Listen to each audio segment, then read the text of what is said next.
Chapter 7 of Atomic Habits is called The Secret to Self-Control. It explains the best way to control your habits isn't to rely on willpower, but to avoid temptation altogether by changing your environment.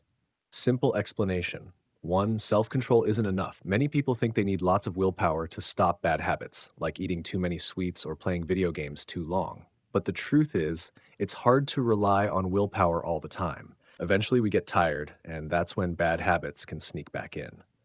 2. Avoid temptation. The best way to stop bad habits is to avoid things that tempt you.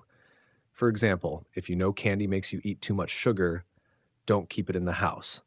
If you don't see it, you won't think about it as much, and it'll be easier to say no. 3. Make good habits easier. If you want to build a good habit, set yourself up for success. For example, if you want to eat healthier, put fruit and healthy snacks where you can see them. This makes it more likely that you'll reach for a good snack instead of junk food. 4. Change your environment. Change your habits. The chapter talks about how changing your surroundings can make a big difference. For example, if you want to spend less time on your phone, leave it in another room when you're working. Out of sight, out of mind. 5. It's not about being strong. You don't need to be super strong to control your habits. You just need to be smart about how you set up your life. When you remove temptations, you won't need as much willpower to stick to good habits. Fun story example. James Clear shares a story about how people who live in better environments, like homes with lots of fresh food options, tend to eat healthier without even trying. This shows that where you are can influence what you do. How this helps us.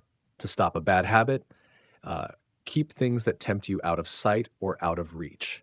If you don't see it, you won't want it as much. To build a good habit, make it easier to do by keeping helpful things around you. For example, put your school books on your desk if you want to study more. In short, Chapter 7 teaches us that the real secret to self-control is setting up our environment so we don't have to rely on willpower all the time.